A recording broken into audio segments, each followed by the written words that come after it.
ഈ ഒരു ഐറ്റം ഇങ്ങനെ ചേർത്ത് നോക്കൂ, കപ്പയുടെ സ്വാദ് ഇരട്ടിക്കും. ഹായ് കൂട്ടുകാരെ, യൂണിവേഴ്സ് ചാനലിലേക്ക് അവർക്ക് സ്വാഗതം. ഇന്ന് ഒരു അടിപൊളി ടേസ്റ്റിൽ എങ്ങനെ കപ്പ വയ്ക്കാം. കപ്പ എടുത്ത് നല്ലപോലെ അതിനെ തോല് പൊളിച്ച് എടുക്കുക. എന്നിട്ട് അതിനെ കഷ്ണങ്ങളാക്കി മുറിക്കുക. ഒരു മീഡിയം സൈസ് വലുപ്പത്തിൽ കഷ്ണങ്ങളാക്കുക. അതിനെ നല്ലപോലെ വാഷ് ചെയ്യുക. 1-2 വെള്ളം ഒഴിച്ച് നല്ലപോലെ അതിൻ്റെ മണ്ണൊക്കെ കളഞ്ഞ് നല്ലപോലെ വാഷ് ചെയ്യുക.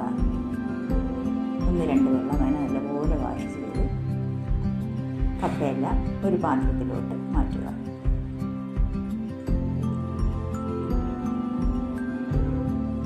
നല്ലപോലെ കഴുകി ഒരു പാത്രത്തിലോട്ട് കപ്പയെ മാറ്റുക. 1-2 വെള്ളം നല്ലപോലെ കഴുകിയെടുത്ത് നല്ല ശുദ്ധമായ വെള്ളത്തിൽ കഴുകിയിട്ട് ഒരു പാത്രത്തിലോട്ട് മാറ്റിയിട്ട് അതിൽ നികക്കെ വെള്ളം ഒഴിച്ച് ഒരു അര സ്പൂൺ മഞ്ഞൾപ്പൊടിയും ചേർത്ത് നികക്ക വെള്ളം ഒഴിച്ച്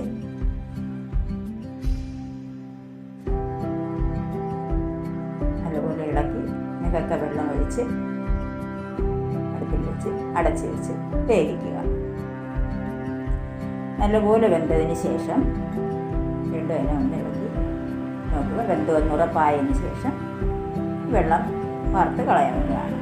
സിങ്കിലോട്ട് ഡയറക്റ്റ് ഒഴിക്കാതെ ഒരു പാത്രം വെച്ച് ഈ തിളച്ച വെള്ളത്തിനെ മൊത്തം വറുത്ത് കളഞ്ഞതിന് ശേഷം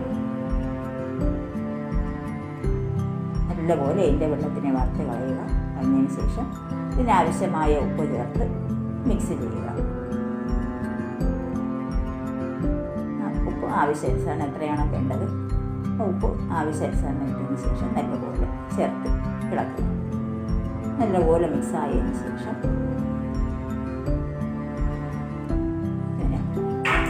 ഒരു കപ്പ് തേങ്ങ ഒരു പാത്രത്തിലോട്ട് ഇട്ടതിന് ശേഷം ഒരു അര ഗ്ലാസ് വെള്ളം ഒഴിച്ച് നല്ലപോലെ തേങ്ങാപ്പാൽ പിഴിഞ്ഞ് തേങ്ങാപ്പാൽ മാറ്റേണ്ട ആവശ്യമില്ല.